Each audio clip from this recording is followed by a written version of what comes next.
유언을 미리 작성해 두신 분 계십니까? 우리 늘 마지막 그 송구영신 예배 전이면 그 유언장을 기록했었는데 작년에는 올해죠. 코로나 때문에 제대로 해보지도 않았는데 이게 모르겠습니다. 여러분들이 적으실 때마다 얼마큼 그 유언장에 유언서에 기록하는 내용들을 실질적으로 쓰시는지는 잘 모르겠습니다. 네.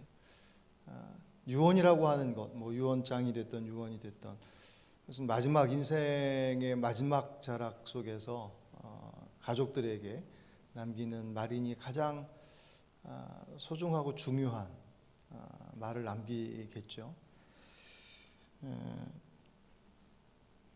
영국의 런던의 한 회사에서 지난 50여 년 동안 유언을 쭉 연구하면서 찾아낸 재미있는 유언, 유언을 재미있다라고 표현하면 그렇지만 재미있는 유언, 일반적이지 않은 유언 10가지를 골라냈는데 그 중에 한 가지가 이런 내용이었습니다. 딸아, 이혼하면 내가 전 재산을 내게 물려주마. 그런 내용을 유언으로 남겼다고 그래요. 기우는 그 영국인 프랭크 스미스라고 하는 분이 이제 죽음을 앞두고 나서 딸에게 남긴 유언인데 그 사위의 문란한 결혼 생활 때문에 딸이 늘 고민하고 고심하는 것을 마음 아파 보다가 결국 인생의 마지막 자락에서 그 딸에게 내 남편과 이혼하면 내 전세는 다 주마라는 유언을 남겼다고 합니다. 마지막 마디에 그 남긴 한마디가 그 좀 안타깝기는 하지만 자녀를 향한 그런 그 사랑과 그 마음이 충분히 느껴지는 유언이라고 생각이 되었습니다. 오늘 우리가 읽은 이 본문도 예수님의 유언과 같은 내용입니다. 죽기 전에 남기는 것이 유언이라서 사실 유언이라는 단어가 적절하진 않지만 예수님께서 이 땅을 떠나시면서 마지막 남기신 말씀이니까 우리가 지난 시간에 부활하신 주님께서 갈릴리 호수, 디베라 호수과 갈릴리 호수 같은 곳입니다. 그곳에 제자들을 찾아가셨잖아요. 찾아가셔서 그 제자들을 위로하시고 치유하시고 그들의 사명을 다시금 이렇게 북돋아 주시는 일을 하셨습니다. 그냥 덥석 일을 맡기지 아니하시고 그 예수님이 십자가를 지시는 과정 속에서 의도치 않게 또 어떤 면에서 보면 그들의 실력이 그대로 다 드러난 정말 주님을 지킬 수 있고 주님과 목숨까지 바쳐서라도 함께하겠다라고 하는 그 진심이 그들에게 있어서는 지킬 수 있는 힘이 없었다라고 하는 것을 여실없이 확인하는 자리였었던, 그죠? 제자들 다 도망가고 베드로는 그 주님 말씀하시는 그 말씀에 따라서 자기가 무슨 말 하는지도 모를 정도로 두려움에 휩싸여서 예수님을 부인을 거듭하다 나중에는 저주까지 하면서 이게 확답인 거죠. 난 절대로 저 사람을 모른다라고 하는 것을 확답하는 그 과정 속에서 그렇게 저질러 버린 자신의 그 모습 얼마나 원망스럽고 주님께 죄송하고 또 그렇겠습니까? 그리고 나서 이제 뒷부분에 여러분 누가복음 뒷장에 보시면 베드로가 한동안 제자들과 같이 하지 못했던 것과 같은 내용이 표현되어져 있어요. 아마 그게 어쩌면 더 자연스러운 것이겠죠. 다른 제자들과는 또 다른 어떤 상처가 베드로 안에는 사실 더 컸을 테니까 주님께서 그들을 찾아가셔서 내가 네 마음 다 안다 라고 하심으로 그들의 그 연약함들을 다 품어 주십니다. 일을 시키시기 위해서 품으신 것이 아니라 그들의 영혼을 불쌍히 여기시고 사랑하셔서 그들을 그렇게 치유하시고 난 이후에 주님께서 제자로 부름받음에 대한 본래적 사명을 다시금 그들에게 확인시켜 주시죠. 그리고 나서 오늘 본문은 이제 예루살렘으로 예수님도 제자도 이동해서 승천하시기 전까지 하나님의 나라의 일에 대해서 가르치셨다라고 성경에 기록하고 있습니다. 그 기간이 부활하시고 나셔서 약 40일 동안이라고 그랬어요. 그리고 이제 제자들을 마지막 불러보셔서 주님께서 마지막 당부하신 것이 4절 5절에 뭐라고 말씀하시냐면 요한이 전에 세례 요한이 죽기 전에 물로 세례를 준 것을 예로 들면서 몇 날이 못 되면 성령으로 세례를 받을 것이다. 그러니까 예루살렘 절대로 떠나지 말아라. 그렇게 당부를 하십니다. 요한이 준 세례는 회개의 세례였잖아요. 그들이 하나님의 백성으로서 저희들이 다시금 온전하게 살아가겠습니다라고 하는 다짐과 고백의 그런 과정이었다고 한다면, 성령의 세례는 그것과는 전혀 다른 차원의 모습이었습니다. 이제 하나님 성령의 임재하심을 통하여서 그분께서 하나님의 뜻을 보여주고, 예수님께서는 떠나시니까, 예수님께서 이미 그 전에 말씀하셨거든요. 내가 가면 성령께서 오실 것이다. 그것이 너희들에게 더 유익할 것이다 라고 말씀하셨던 그 성령께서 오셔서 그들의 갈 길을 보여주시고 인도해 주시고 그들에게 그 일들을 감당할 수 있는 힘을 더해 주시겠다라고 하는, 동행하시면서 그 일들이 성령의 세례를 시작으로 이제 출발되어지는 본격적인 성령의 사역. 물론 성경의 사역들을 성부 하나님, 성자 예수님, 그리고 성령 하나님, 이 삼위일체 하나님이 사역의 모습들을 이렇게 구분할 수도 있긴 하지만 굳이 이렇게 구분하는 것은 바람직하지 않습니다.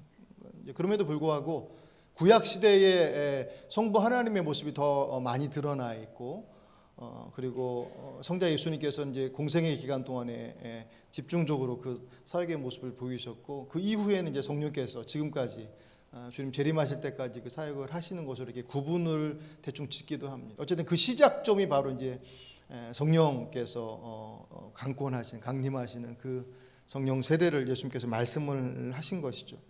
근데 제자들은 사실 잘 몰라요. 왜냐하면 경험도 없을 뿐더러 성령께서 임하신다라고 하는 것이 어떤 것인지에 대해서 그들은 잘 몰랐습니다. 그리고 또 무엇보다 아직도 그들이 예전에 주님과 함께하면서 가지고 있었던 그들의 기대를 아직도 버리지 못했습니다. 어디서 알 수 있냐면 오늘 6절에 보시면, 그들이 모였을 때 예수께 여쭈어 이르되 주께서 이스라엘 나라를 회복하심이 이때입니까? 그렇게 물어봐요. 이때 주님께서 이스라엘 나라를 회복하실 때가 이때입니까? 라고 했던 그 이때가 어느 때라고 하는 거예요? 성령께서 임하신 그때가 바로 그때입니까? 라고 물어요. 근데 그때가 뭐라고요? 이스라엘 나라를 회복하시는 때. 여기서 예수께 여쭈었다라고 하는데, 여쭈어라고 하는 단어의 시제가 미완료예요. 계속 물어본 거예요. 한번 툭 던져보고 마는 것이 아니라 제자들이 관심 있게 물었던 것입니다. 그걸 보면 예수님의 십자가와 그 죽으심의 과정, 그리고 부활하시는 그 모든 것을 경험했지만 아직도 제자들의 관심과 시점은 이전의 모습 속에서 벗어나 있지 못했습니다. 여전히 그들이 주도하고 있었던 삶이었으니까. 또 그들이 현실의 문제이기도 했고요.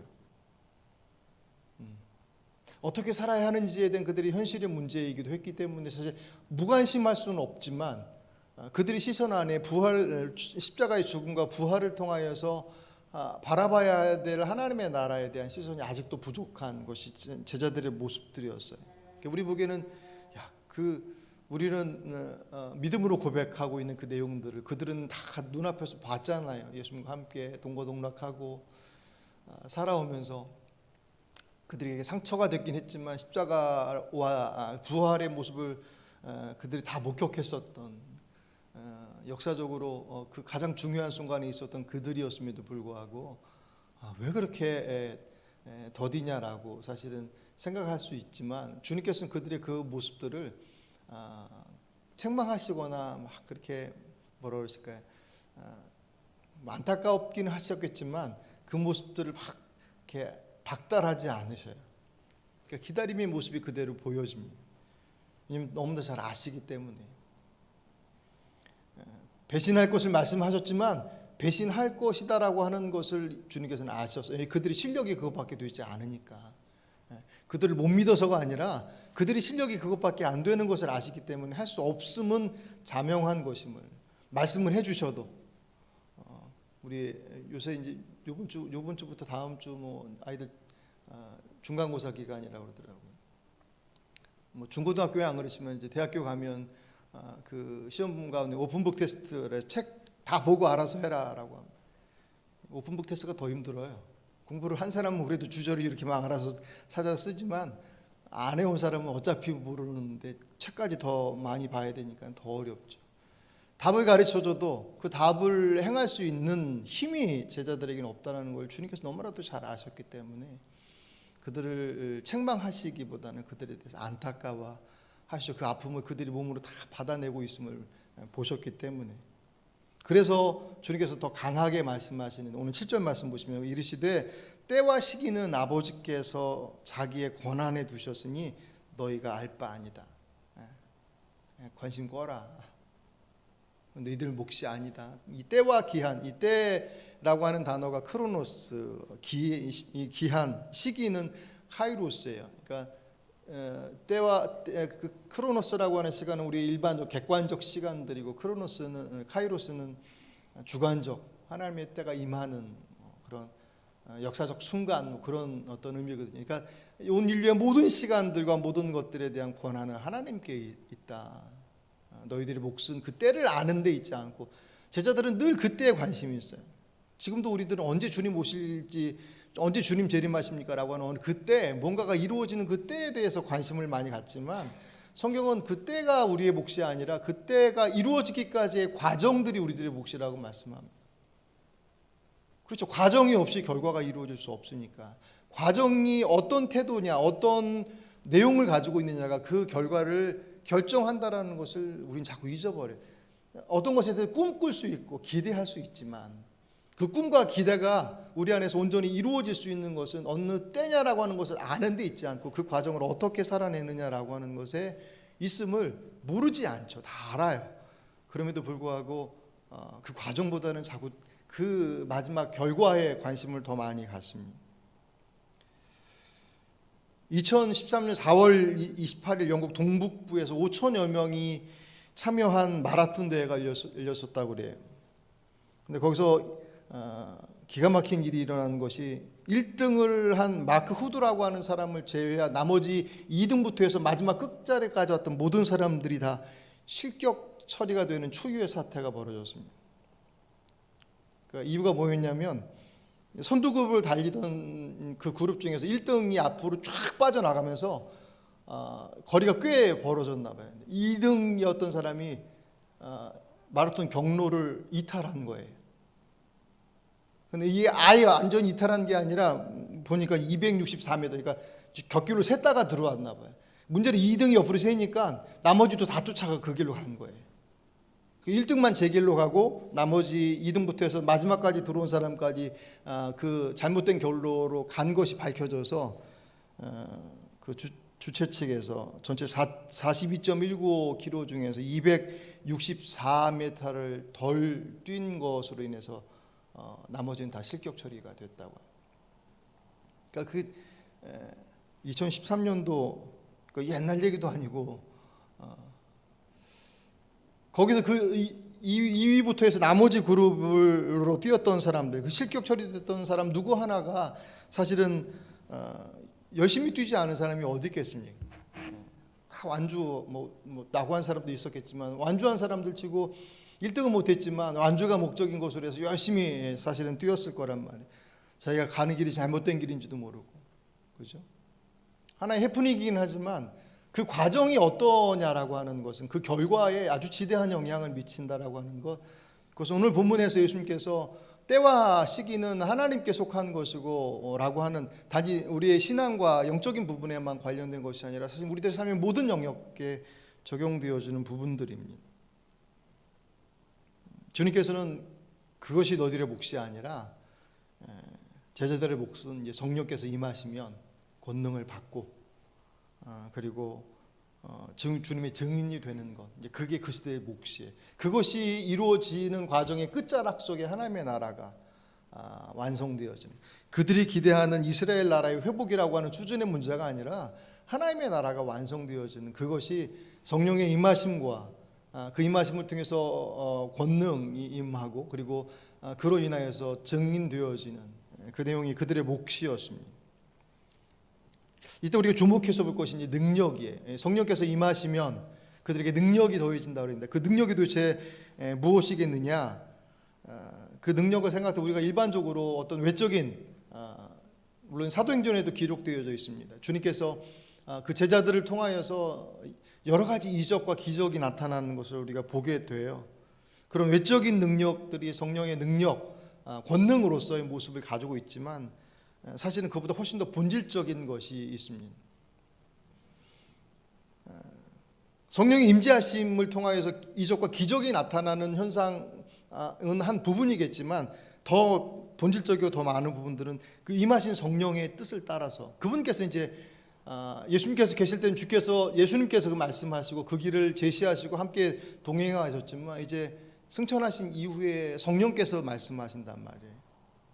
성경을 통해서 때로는 우리들의 환경과 여건을 통해서 우리 기도의 자리가 됐던 여러 가지 모습을 통해서 우리에게 말씀하십니다. 그럼 그 뜻을 따라서 그 뜻에 우리의 삶이 순종하고 헌신하는 그 모습을 성경은 더 본질적인 권능이라고 얘기를 합니다. 그러니까 우리의 생각 속에 권능 그러면 대단한 능력의 모습들로 각인되어져 있기 때문에 주의 말씀을 따라 실천하는 것, 그것이 어찌 권능이 되겠느냐라고 생각되어지겠지만 사실은 마지막 그들이 성령을 받아 증인이 될 것이다라고 말씀하실 때 그 증인이라는 단어를 보면 성령의 권능, 성령께서 임하실 때 그 권능의 의미가 이적과 기적의 모습을 포함한 하나님의 말씀 앞에 순종하고 헌신함의 결과들이라고 하는 것을 우리가 알 수 있습니다. 이 증인이라고 하는 단어가 헬라어로 마르티스라고 하는 단어를 써요. 그런데 이 마르티스가 영어의 순교자라고 하는 단어의 어원이에요. 그러니까 예수의 증인된다라고 하는 것은 순교자가 되어진다라고 하는 것이 품어져 있습니다. 이적과 기적을 통하여서 예수 그리스도가 전파되어지고 그 복음이 전파되어지고 물론 그렇죠. 그 현장 속에서 그 놀라운 능력들로 인하여서 그들이 하나님의 모습을 바라볼 수 있었습니다. 그렇지만 기독교 역사와 사도행전과 기독교 역사의 내용을 보시면 이적과 기적 때문에 복음이 선포되어져 땅끝까지 전달되어졌다라고 보여지지 않아요. 복음이 선포되어지는 곳에는 그 증인의 역할을 함으로 순교의 피가 흘려진 그것이 복음의 복음이 심겨져서 싹이 나서 열매 맺는 것들은 기독교 역사 가운데 변함없는 모습들이었습니다. 그렇다고 이적과 기적이 권능으로서 제외되거나 포함되지 않는다. 그거 말씀이 아니라 그것은 철저히 하나님의 주권 속에서 이루어지는 것이었죠. 그들의 능력은 아니죠. 그분 성령께서 그들을 통해서 선언하시는 것들이셨으니까 보여주시는 것이었고 선포하시는 것이었으니까. 그들의 몫으로는 제자들의 몫으로는 성령께서 임하셔서 그들에게 갈 길을 보여주셔요. 그리고 그 말씀을 따라서 그들이 힘쓸 때 그들이 힘으로가 아니라 그들이 힘쓰고 애쓰지만 성령께서 동행하시는 그래서 그들의 순종과 헌신을 통해서 하나님의 일들이 그 안에서 이루어지더란 말이에요. 무엇까지요? 그들이 목숨을 내놓는 그들의 헌신을 통해서까지. 기독교 선교 역사를 보면 그 모습들을 더 여실하게 볼 수가 있습니다. 1793년 인도 선교를 위해서 영국의 윌리엄 캐리가 인도에 첫 번째 발을 내딛는 그것이 기점이 되어서 개신교의 선교 역사가 시작이 되었습니다. 그러니까 영국은 20세기까지 사실은 전 세계의 어떤 세계 선교의 전초기지이기도 했었고 가장 중추적인 역할을 했습니다. 나중에는 이제 미국이 이어받았고 지금 이제 우리나라가 선교사 파송국으로는 2위국이에요. 10,000명이 넘는 선교사를 파송했습니다. 당시 영국은 해가 지지 않는 나라라고 할 정도로 세계 곳곳에 식민지를 두고 있었습니다. 그곳에 막강한 국력을 바탕으로 해서 세계 곳곳에 선교사를 함께 파송했어요. 엄청난 숫자의 선교사들이 파송되어져 나갔습니다. 그런데 지금의 영국의 선교단체들이 지난 2세기 동안에 범했던 잘못들을 자성하면서 자신들이 범한 가장 큰 실수, 선교 사역을 하면서 가장 큰 실수를 돌아봤는데 그것이 뭐냐면 자격과 자질을 갖추지 못한 선교사를 너무 많이 파송했다라고 하는 것. 그것이 그들의 지금의 자성의 내용이라는 거예요. 왜냐하면 당시 선교단체에서 선교사로 파송될 때 선교사의 생활비, 자녀교육비를 지원하는 것은 물론이었고 그 선교지의 대부분이 다 식민지였었기 때문에 그냥 영국인으로서의 살아가는 삶이 전혀 문제가 되지 않았었던 그런 곳이었다라는 거죠.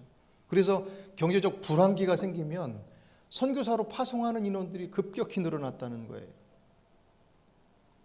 왜 늘어나는지, 당시 선교국에서는 그 일들이 하나님의 은혜로라고 생각하는 것으로 덮어서 파송했지만, 지나고 나서 보니 그것은 하나님의 은혜가 아니라 그 선교사로 나감으로부터 얻어지는 것에 대한 관심들의 결과였었다라는 거예요.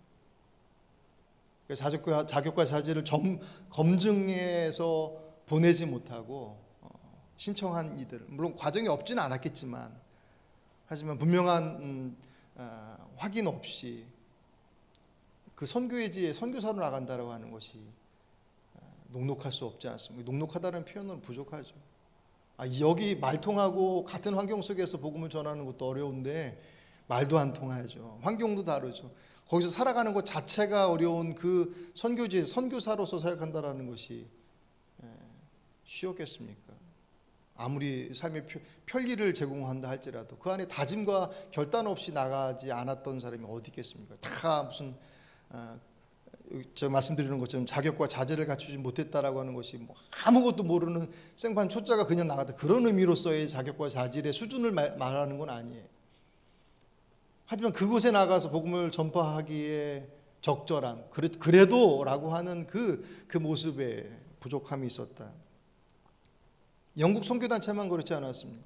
우리나라로 들어왔던 선교의 역사를 봐도 그런 모습들은 보여집니다. 1885년 4월 5일 언더우드 선교사, 그리고 우리 감리교회 그 아판젤러 설교사가 제몰포항으로 들어옴으로 인해서 조선 선교의 본격적인 시작이 되어집니다.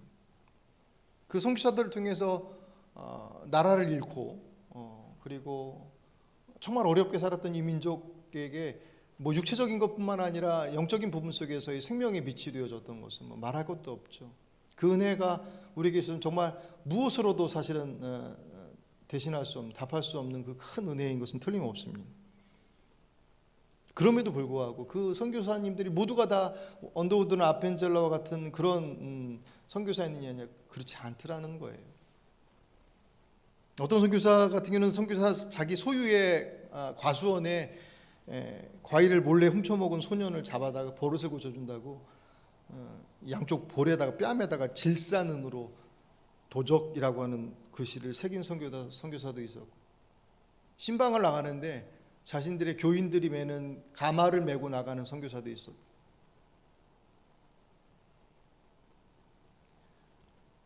그 민족을 섬기고 그 민족을 사랑하러 왔다고 말한 이들이 그들의 어깨에 메어진 가마에 타고 신방을 나갔다고 하면 문제가 없진 않은 것이겠죠. 선교사의 초기 역할이 워낙 강력한 것들이 많았었기 때문에 우리 전반적인 역사의 흐름 가운데 정말 중요한 영향을 미쳤기 때문에 그런 부분에 대한 어떤 부정적인 내용들이 그렇게 많이 드러나 있지는 않지만, 사실 역사적 내용 속에 찾아보면 곳곳에서 드러나. 부산의 한 지역에서는 정말 그 대단히 그 큰 고급 주택 단지에서 가장 큰 저택이 선교사의 사택이기도 했어요. 물론 좋은 집에 산다 그거 자체가 문제이겠느냐라고도 할 수 있겠지만, 그 시대적 상황들 속에서 그 민족을 섬기러 온 이들의 모습이 그들과 전혀 다른 삶의 형태를 가지고 살아간다라고 하는 것이 과연 어떤 의미를 갖겠습니까? 앞에도 말씀드렸던 그 영국 선교 같은 경우는 오히려 제3국의 기독교에 대한 반감을 갖는 데 있어서 가장 큰 영향을 미쳤던 것이 선교사였다라고 하는 것은 정말 역설적인 일이에요. 복음을 전하러 간 선교사들 때문에 예수의 이름이 가려졌다라고 하는, 그들의 모습이 어떤 모습이었는지를 충분히 짐작할 수 있습니다. 자격과 자질을 갖추지 못한 선교사, 그 자격과 자질은 뭐겠느냐 말이에요. 오늘 본문의 말씀 주님께서 당부하신 걸 보면 성령께서 임하시어서 권능을 받고 증인되어 나가라. 그것이 이제 선교 현장의 가장 분명한 기준이 될 거잖아요. 그럼 그들이 권능이 없어서 그 권능이 뭐겠느냐 말이에요. 이적과 기적을 베푸는 것이 없어서, 아니 그 모습보다는 아까 말씀드렸던 것처럼 성령께서 그 안에 그들의 삶을 주관하셔서 그들에게 선교사로서, 아니 그리스도인으로서 살아가는 그 삶의 현장 속에서 어떻게라고 하는 그리스도인다운 삶의 모습들을 말씀하시고 제시하셨을 때 그 말씀을 붙잡고 그 말씀을 따라 그 자리를 살아내는 삶의 헌신과 순종, 그것이 하나님의 성령께서 임하시는 권능의 또 다른 모습 아니겠습니까? 선교지의 성령 역사의 부재는 능력, 그 기적과 이적의 부재가 아니라 그 말씀의 실천의 부재였습니다. 그것이 어디 선교사와 선교지만 문제겠습니까? 그대로 우리 안에 적용될 수 있지 않겠습니까? 사도 바울은 물론 상황은 좀 다르긴 하지만 고린도 교회에게 그런 얘기를 하죠. 사람의 방언을 하고 천사의 말을 하며 예언하는 능력이 있고 모든 비밀과 모든 지식을 알고 또 산을 옮길 만한 능력이 있어도 뭐가 없으면 아무것도 아니라고요? 사랑이 없으면 아무것도 아니에요. 어쩌면 상황은 전혀 다르지만 오늘 본문의 말씀 속에서 말씀하고 있는 성령 임하시면 권능을 받고 증인이 되라라고 말씀하시는 그 말씀이 아주 적당하게 부합되어지는 말씀이에요. 온갖 기적과 이적을 가지고 있어도 그가 사랑이라고 하는 그 말씀을 따라서 살아내는 헌신의 훈련이 없다고 한다면 아무것도 아니에요. 그래서 열매 맺을 수 없는 그 결과들을 낳습니다. 어쨌든 제자들에게 주님께서 그 말씀을 주시고 그때 그들의 상황은 아직도 옛 것에서 벗어나지 못해 있었던 모습이었던 그들을 남겨두시고 후련히 하늘로 올라가십니다. 제자들이 그 모습을 보고 떠날 줄은 몰라요. 이제 어떻게 해 앞으로. 천사가 옆에서 뭐라고 그럽니까? 하늘로 가신 본 그대로 오시리라. 참고적으로 재림하시는 예수님은 다시는 사람을 통해서 예수님께서 오셨던 것처럼 사람을 통해 인간이 되어서 오시는 모습으로서 다시 오시지 않으십니다. 그러니까 앞으로 누가 죽었다 살아나는 이적과 기적을 나타낸다 할지라도 그가 사람으로서의 모습으로 다가온다고 한다면 그건 재림질 수 없어요. 주님 앞에, 그러니까 성경을 사실 바라볼 때 어떤 것은 정말 문자에 있는 그 말씀을 그대로 보고서 붙잡아야 될 것이 있고 어떤 것은 그 말씀의 의미들을 붙잡아야 될 것들이 있는데 종종 헷갈려 해요. 진짜 의미를 봐야 될 것은 의미를 안 보고 자꾸 문자를 바라봄으로 인해서 그 문자에 갇혀 하나님의 뜻과는 상관없는 일들을 해내고 정작 문자를 붙잡아야 될 것들은 문자가 아닌 의미, 비유로 자꾸 받아들이는 제자들이 그 넉넉히 바라보고 있는 그들을 향해서 가신 그 모습 그대로 오실 거다. 제자들이 그 말씀을 듣고 나서 예루살렘으로 옵니다. 그리고 나서 그들이 제일 먼저 하는 것이 뭐였다고 그래요? 오늘 본문에 마지막 구절에 마음을 같이하여 오로지 기도에 힘쓰더라. 오로지 기도에 힘쓰다. 이 단어가 자신을 붙들어 맨다라는 거예요. 거기 완전히 그들을 그 기도의 자리가 그들에게서는 그 모든 것들과 같았습니다. 무엇을 기도했겠습니까? 그들이 와서 주님께 물었던 것처럼 언제 이 나라가 회복되고 그것을 위해서 기도했겠습니까? 그랬다고 한다면 아마 그들의 삶이 사도행전에서 나타났었던 주님을 위해서 죽음을 두려워하지 않고, 아니 그 이전에 성령께서 임하시고 죽음을 두려워하지 않고 복음을 전하는, 그래서 순교의 자리까지 가는 그 자리에 그들이 갈 수 없었을 것입니다. 아마도 제자들은 주님께서 약속하셨던 그 성령의 임재하심과 이제 앞으로 예수께서는 승천하셨고 자신들에게는 막연하지만 약속하신 그 이후의 삶의 자리를 놓고 주님 앞에 분명히 기도했겠죠. 근데 사실은 그 질문 이전에 먼저 드려야 될 질문이, 그들은 왜 예루살렘에 와서 제일 먼저 기도를 했을까? 앞의 내용들을 보시면 성령이 오시기까지 기다려라, 절대로 예루살렘을 떠나지 말아라 라고 말씀하셨지, 그들에게 모여서 기도하고 성령께서 임재하시기를 위해서 모여서 기도하고 있어라라고 하시는 직접적 언급들이 없어요. 뭐 대충 상황들을 보면 그렇게 하라는 것 아니겠느냐라고 볼 수 있겠지만, 여러분 제자들의 모습을 여태까지 봤잖아요. 주님께서 겟세마네 동산에서 그 몸부림치며 기도하신 자리 속에서 야 나와 함께 깨어서 기도하자라고 말씀하신 그 자리마저 지키지 못했던, 깨어서 기도하자라고 직접적으로 찍어서 말씀하심에도 불구하고 그 자리를 지킬 수 없었던 그들이었는데, 주님께서 애둘러서 가서 기다려라, 오실 때까지 절대로 떠나지 말아라, 그 말씀을 그들이 알아서 들어서 마치 약속이라 한 듯이 그 마가의 다락방에 모여서 그들이 한 몸으로 기도했다라고 하는 그것, 구체적인 언급도 없었는데 어떻게 그렇게? 근데 여러분 이 장면을 보시면 오늘 12절에 보시면 예수님께서 승천하신 곳이 어디라고 그래요? 12절에 보시면 제자들이 감람원이라는 산으로부터 예루살렘에 돌아오니, 어디서요? 감람산이었어요. 근데 누가복음 22장 39절에 보시면 예수께서 나가서 습관을 따라 감람산에 가시며 제자들도 따라갔더니, 주님께서 습관을 따라서 감람산에 가셨다라고 하는 것은 그 감람산이 예수님께서 늘 기도하러 가셨던 곳이었다는 거예요. 우리 누가복음이나 마가복음 곳곳에 주님께서 습관을 쫓아 기도하셨다는 장면이 나오잖아요. 그때 그 기도의 처소가 바로 감람산 어느 곳이었었고, 겟셋마네는 감람산에 어디에 위치해 있는지 모르겠지만 그곳에 있는 동산 중에 하나였다라고 하는 거죠. 그렇게 해서 보면 이 감람산이라고 하는 곳은 그냥 예수님 떠나신 곳을 바라본 마지막 장소가 아니에요. 그들이 3년의 공생의 동안 주님과 늘 함께하며 그렇게 많은, 처음에는 사람들이 별로 몰랐으니까 나중에는 물밑듯 사람들이 몰려들어와서 늦은 밤까지 사역을 하시고 그 피곤한 자리 속에 주무셨던 그분께서 새벽 미명에 한적한 곳에 습관을 따라서 기도하셨던 그 모습, 그곳이 바로 그 감람산이 그 어느 곳이었단 말이에요. 무엇보다도 겟셋마네 기도의 자리들 속에서 주님께서 그 십자가의 그 고난의 여정들을 가시기 직전에 그 겟셋마네에서의 기도는 제자들에게서는 어떤 면에서는 충격이죠. 그러니까 우리들이 그 본문 볼 때마다 사실은 다시금 돌아보게 되잖아요. 주님께서 그토록 그것 때문에 오신 분께서 그곳에서 그토록 진을 빼서 기도하시면서 몸부림치셨던 그곳, 그리고 그 기도의 현장을 지나고 나셔서 그 이전에 자신들이 봐왔던 것 같은 그분의 모습으로 회복되어진 예수님, 그죠?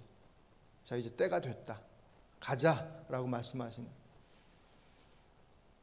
잡으러 온 그들에게 잡혀주신 예수님이셨어요. 그리고 그곳에서 부활하시고 그곳에서 제자들을 모으시고 난 이후에 마지막 말씀을 남기시고 그리고 승천하셨습니다. 그러니까 그 감람산이라고 하는 것은 제자들에게 있어서는 예수님의 모든 사역들이 사실 함께 이렇게 묻어져 있는 곳이에요. 그러니 제자들이 예루살렘에 돌아와서 모여 기도하는 것은 기도하라라고 말씀하시는 정확한 메시지로서 지적하지 않으셨지만 그들에게 있어서는 기도 외에 그가 그곳에서 보고 배우고 그 안에서 품을 수밖에 없었던 것이 기도의 자리였었기 때문에,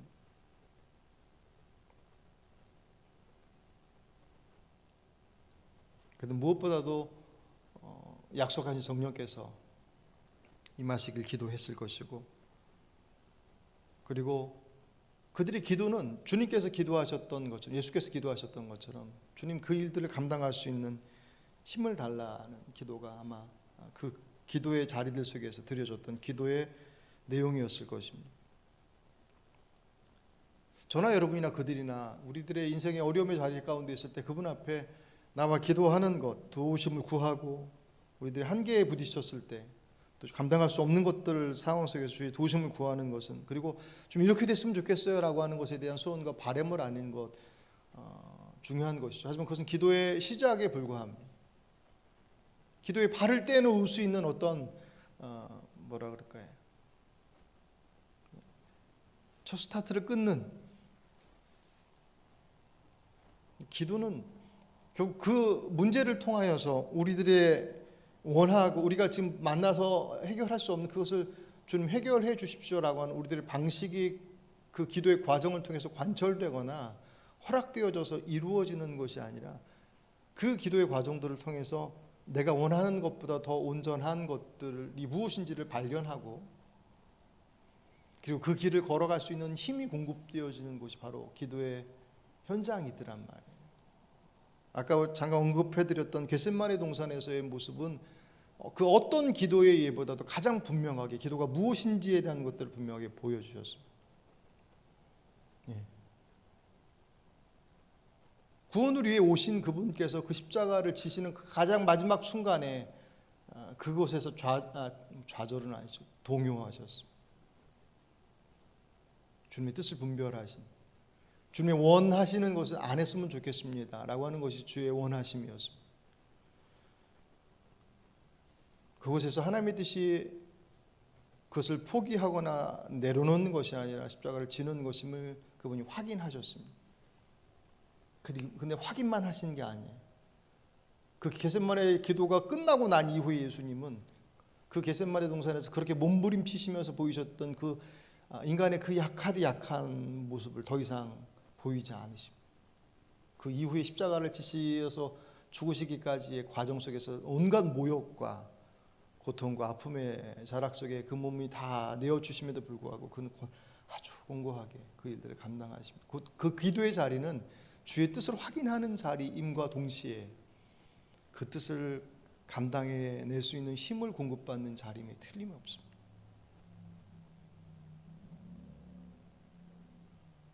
예수님도 그러셨는데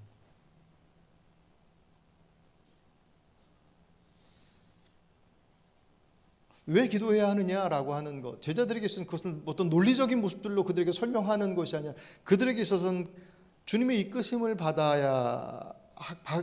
위해서, 그 이끄심을 받기 위해서는 그분의 뜻을 확인하며 내 지금 문제를 가지고 그분 앞에 나가 있지만 내가 바라보고 있는 내 인생의 길과 내가 해결책이라고 제시하고 있는 그 길과 주님께서 우리에게 말씀하시는 그 길이 다를 수 있음에 대한 것들을 늘 그분 앞에 물어야 하는 것은 우리들의 연약함들 때문입니다. 그렇죠. 당장 이렇게 되는 것이 내게 있어서는 이득이 되어지고 내게 있어서는 정말 좋은 길이라고 생각했던 그 길이 정말 좋은 길이냐라고 할 때 그때는 모르는데 자꾸 지나고 나서 보면 그게 아니더라는 거를. 그나마 그 지나서라고 하는 그 기간이 텀이라도 짧으면 다행인데 텀이 너무 길어요. 돌이키기에는 너무나 많은 시간들이 지날 때 그렇지 않습니까?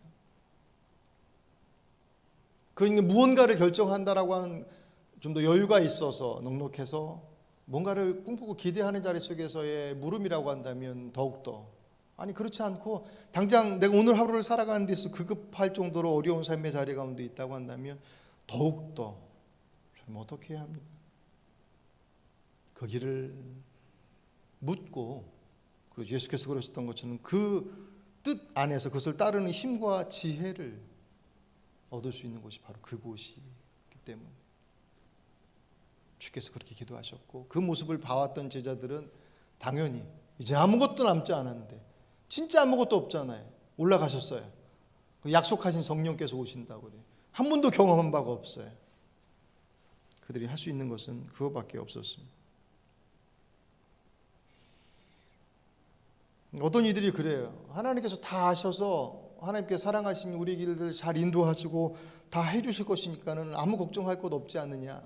아무 걱정할 것도 없죠.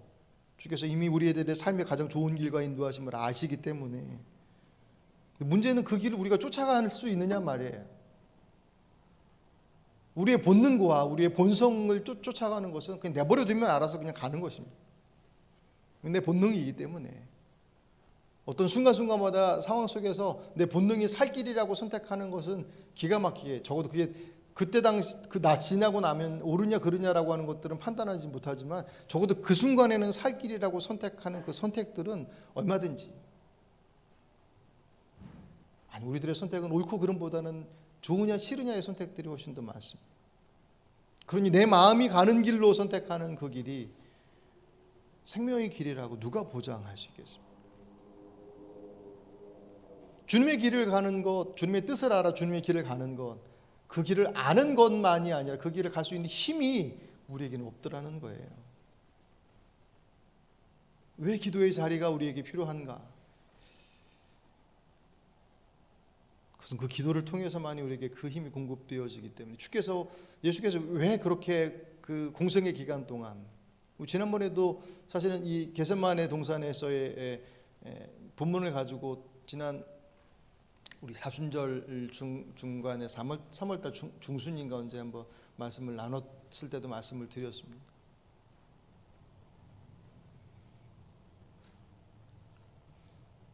왜 우리에게 그 기도가 필요한가라고 하는 그것은 그분의 뜻을 분별해내고 그 인도하심들을 구하는 것 플러스 그 일을 쫓아갈 수 있는 힘이 그 안에서 공급되어지기 때문에 코로나19의 상황이 우리에게 있어서 어떤 분의 표현들을 얘기하면 판도라 산자가 열렸다고 그래요. 더 이상 주일의 시간에 그나마 묶어두었던, 물론 묶어둔다라고 하는 것이 다 능사는 아니지만 적어도 버티고 있었던 어떤 신앙의 어떤 가장 그 버팀 마지막 보루라고 생각되어졌던 그 뚝이 무너져 버렸다는 거예요.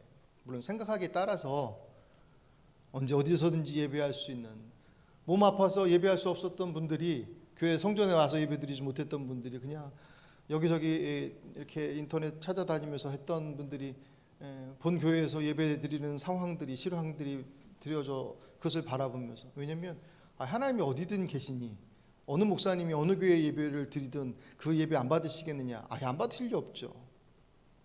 하지만 우리에게 맡겨주신 그 자리, 여러분과 저가 있는 여러분들의 가정의 일원인 것처럼 하늘빛 교회, 하늘빛 공동체 안에 부름받은 가족으로서의 그 모습들은 모든 교회에 하나님께서 계시니 어느 곳에서라고 하는 것이 적절하지 않죠. 그때의 적용은 합당하지 않습니다. 그런 분들에게 있어서는 할 수 없었던 그 예배 자리가 주어졌으니 정말 귀하고 복된 것이죠. 하지만 어떤 이들에게서는 그 거룩함의 자리를 지켜낼 수 있었던 자리가 우리들의 편리와 때는 우리들의 게으름으로 인하여서 선택되어지는 또 다른 방편처럼 될 수 있더란 말이죠. 그래서 참 우려스러운 것입니다. 더욱더 기도의 자리가 우리의 삶 속에서 훨씬 더 그 힘을 잃어가고 있습니다. 오늘 성경을 통해서 우리에게 보여주시는 오늘 예수님께서 겟세마네 동산에서, 그리고 제자들이 마지막 주님께서 떠나시고 난 이후에 도저히 어떻게 할 수, 그들의 상황을 우리가 조금만 생각해 본다고 한다면 도대체 어떻게 해야 될까라고 하는 그 막연함 속에서 돌아가지도 못하고 갈릴리로 갔다가 주님께서 붙잡아가지고 오신 거잖아요. 뭐 그렇게 붙잡아 오셨다고 표현하면 그렇지만 그들의 상처를 치유하시고 너희들이 있어야 될 곳이 여기가 아니야. 여기서 정리하고 동돈하지만 네가 언제 어떤 모습으로 부름받았고 무엇을 위해서 부름받았는지 알아야 되라고 하는 것들을 정리해서 하시고 난 이후에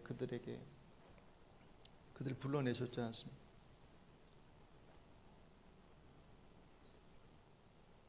주님께서 그들을 통하여서 이 땅 위에 하나님의 나라가 선포되어진 거룩한 사명을 그 어부 출신 아무것도 아닌 그들의 삶에 변변치 못했던 이들의 모습을 통하여서 하나님께서 그 일들을 이루어내셨던 것처럼 오늘 저와 여러분의 삶의 자리들 속에서 그분의 뜻이 이루어질 것은 자명한 것입니다. 모두가 다 사도가 될 수 없지만 모두가 다 그리스도의 제자로서 그리스도의 사람으로서 주에 맡겨주시면 삶들을 살아내는 것은 구원받은 백성들의 마땅한 바입니다. 무슨 일을 하느냐 안 하느냐의 문제를 떠나서 더 본질적으로 그 일을 이루는 데 있어서 기도의 자리는, 시대적 흐름은 점점 그 기도의 자리가 쇠락해 가고 있습니다. 더 살기 좋아짐에 대한 안락함의 모습들이 점점 더 우리의 모습들을 무뎌지게 만들어 이제 그 자리가 우리에게 있어서 생명의 위협의 자리까지 턱 밑까지 쫓아왔어도 그것이 내게 그 정도의 위치에 있는지를 감지할 수 있는 감각들이 다 무뎌져 버렸습니다. 앞으로 더 그럴 것입니다. 지금 우리들의 시간들이 이 코로나라고 하는 1년의 시간을 통해서 확 바뀌어져 버렸잖아요. 앞으로의 시간들은 어떻게 되겠습니까? 지난 1년 동안의 시간을 상상이라도 했습니까? 지금 다 마스크 속에 계시. 단지 그냥 이 외적인 모습들 속에서 변화가 아니라 그 내용적인 면을 본다면 훨씬 더 많은 변화들이 우리에게 요구되어졌습니다. 앞으로 더 요구될 것입니다. 여러분의 기도의 자리를 지켜가시길 바랍니다.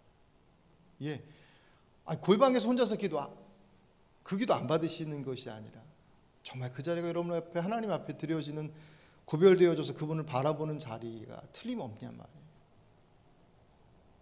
안 되면 모여서 기도해야죠. 그게 저와 여러분이 살 길이고 공동체가 사는 거, 이 땅 위에 하나님의 나라를 세워감에 있어서 어떻게 그 길을 갈 수 있는지, 감당할 수 있는지를 알고 그 힘을 공급받는 자리가 되어지는, 거룩한 사명 속에서 큰 것들만이 아니라 우리 일상의 삶 속에서 여러분들이 지금 안고 있는 그 삶의 문제들을 풀어가는 자리가 여러분의 기도의 자리가 회복되어짐으로 출발되어짐을 기억하시고 그렇게 살아가시는 오늘 저와 여러분의 삶이 되시길 주의 이름으로 축복합니다. 오늘 말씀